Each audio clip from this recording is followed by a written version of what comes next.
everyone. This is another episode 13 of the Bearded Music Teacher podcast. I am Mr. E, or also known as the Bearded Music Teacher. And just before we get started, let's go ahead and make sure I have a little disclaimer here. There is no music being played on this podcast except for the one at the very end for my audio listeners, which is my good friend, Taylor Shannon with his song September. This is an educational podcast for my students at my school. Of course, if you are not a student of my school and would like to listen to this podcast, you are more than welcome to. I put these out for the public, just that way they're easier for my students to access for educational purposes. So you are more than welcome to use them as well. All the information gained has been um, utilized and has been seen by an open common Creative Commons and things like that through multiple sources and my research of teaching experience through various sources. So today what we are doing is we're going to go over Buddy Holly. If you're my video people, you see a slide deck. These videos are the same as the audio podcast except for video. So that's on my YouTube channel. If you are interested, if you're an audio person, try to, I guess, find me. All right, so we're going to talk about Buddy Holly. His name is Charles Hardin Holly, and he died in a plane crash early in 1959, which we're going to get to. We're actually going to cover briefly the day the music died.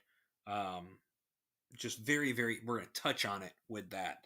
So, this guy, this person, if you will, was one of the first rockers who was influenced by the rockers of 55 and 56.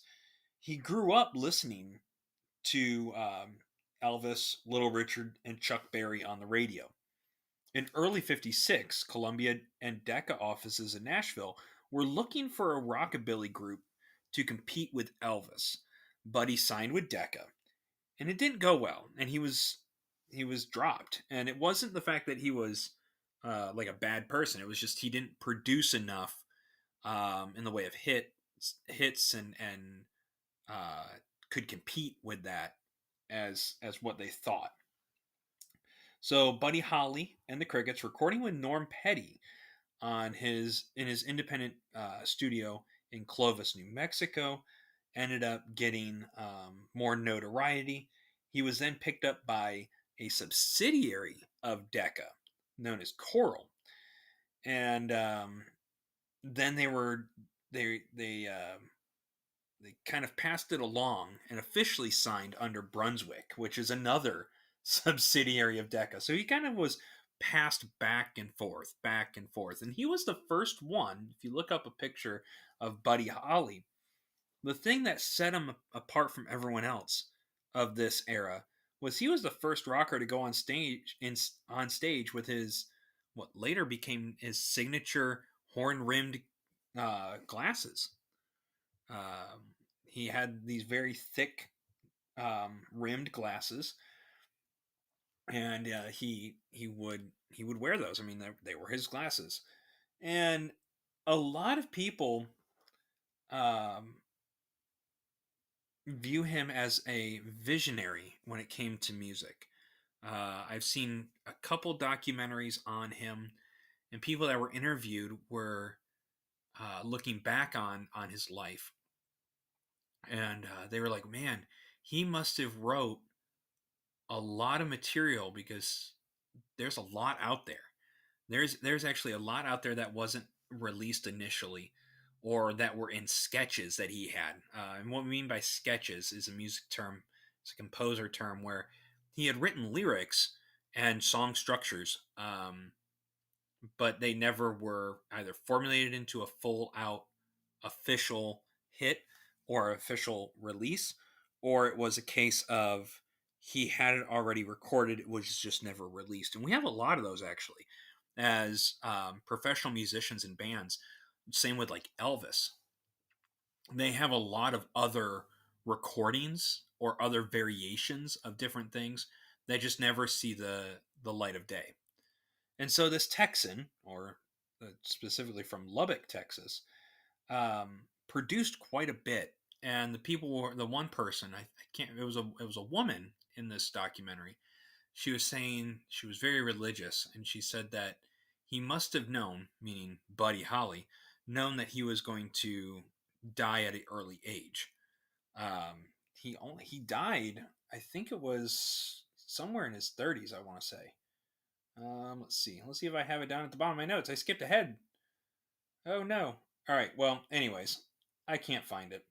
He died at a fairly young age, and so it was something that is worth noting. That it was people thought that um, he was almost like aware of his demise on February 3rd, 1959. So his contributions. Let's look at his contributions. So after he signed with Brunswick, well, Decca really, but the subsidiary Brunswick, he goes and charts within 2 years. All right, that 2 years is his from his first big hit to his tragic passing. That'll Be the Day, which charts at number one on the pop charts, number two in the R&B charts. Then he goes on to do Peggy Sue is another one, and that was in 1957.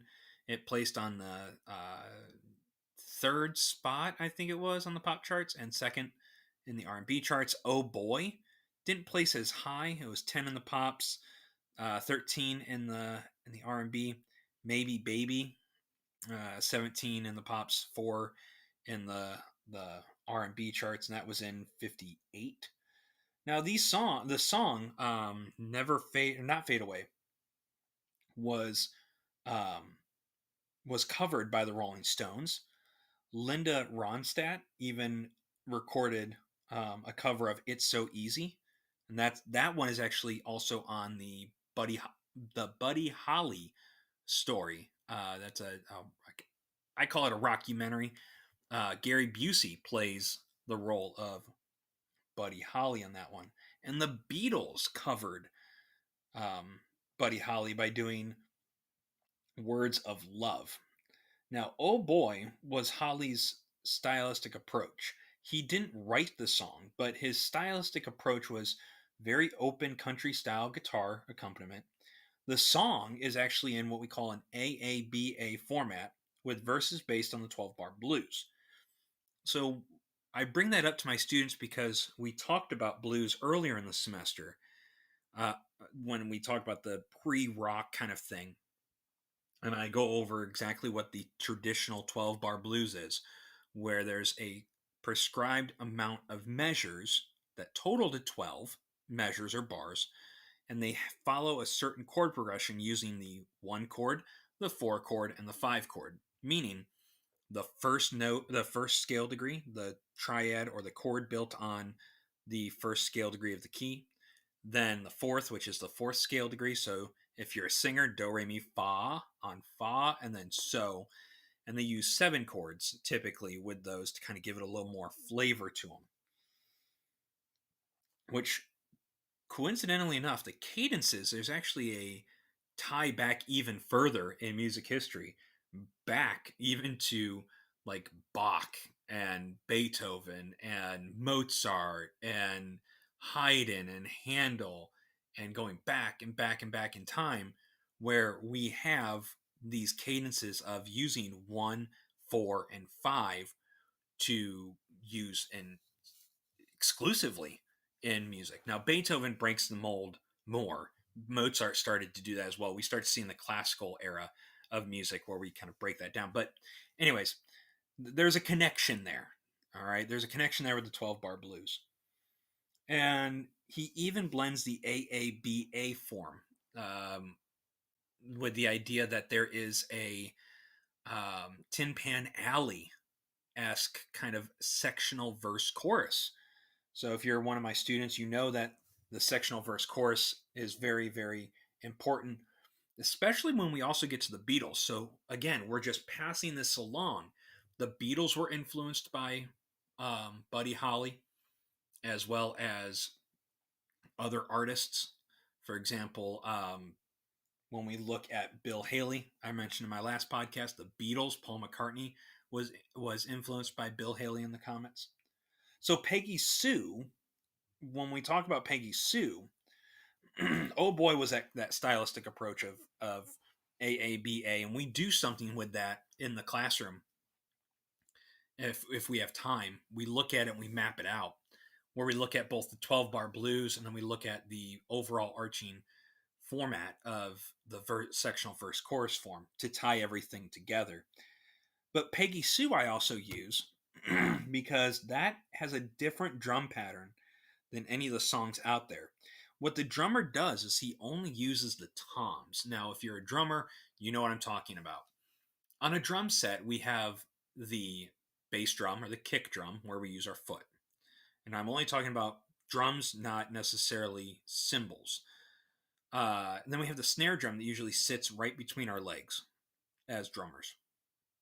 And then up on the around the drum set, we have different drums at different diameters where they produce different sounds. So a most basic drum kit that I usually suggest to my students is that we have a floor tom, which is a nice big drum on the side, on the right hand side. Then we have two toms attached to that are sticking up out of the bass drum.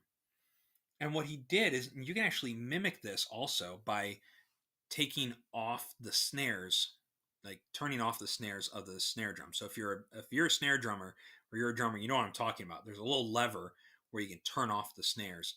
But what he did is he used the toms to create the pitches, the tone. All right, something that people would think, oh, well, that's a non-pitched percussion. No, it is. It's actually a pitched percussion. These toms are tuned to a certain way. And what he did is he used that and he combined that. He threw in the 12 bar blues into Peggy Sue again. Then he threw in the verse chorus and the contrasting verse chorus form in songwriting, thereby avoiding the idea that his song was simply poured into a model, where he incorporated different elements such as the drum pattern of that. The bass lines, I'm also a bass player as well as a music teacher and vocalist. The bass lines for Buddy Holly, they're not, I feel that they're not exactly the same. There are some commonalities, and you'll see that a lot with early rock music and just basic rock music in general. The way I play like Black Sabbath bass lines are all centered right around the middle of the neck, but that's based on my comfort. Same with the Buddy Holly stuff. I kind of see some commonalities, but kind of not. But Buddy Holly again charts with Maybe Baby as really kind of the last really big hit for him. He goes on a winter party concert tour with a couple other people, and we'll talk about this in the next podcast. But he ends up chartering a plane, and ends up the plane crashes early in its flight, very early in its flight, and it kills all four members: the pilot, the Big Bopper, and Richie Valens, and then of course Buddy Holly. And that's deemed as the day the music died, and we'll talk about that in the next podcast, what the day the music died and the ramifications of it, because that goes on to kind of reverberate throughout the cultural framework and really impact everyone.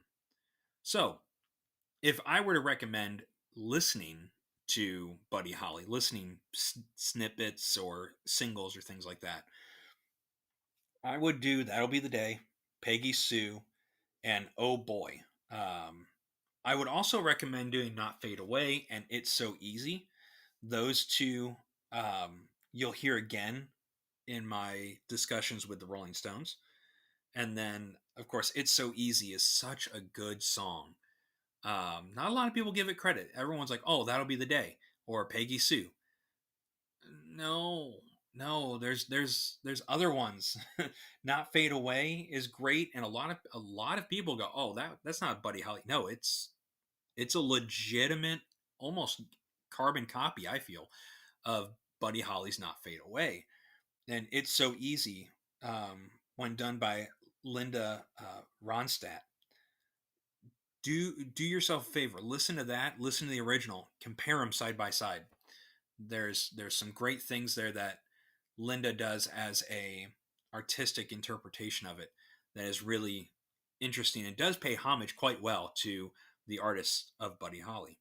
All right, well that is it. Remember to make sure to follow me on Twitter at mr underscore e underscore music FCS. Don't forget to share this podcast channel. And if you're one of my students, keep reviewing the material.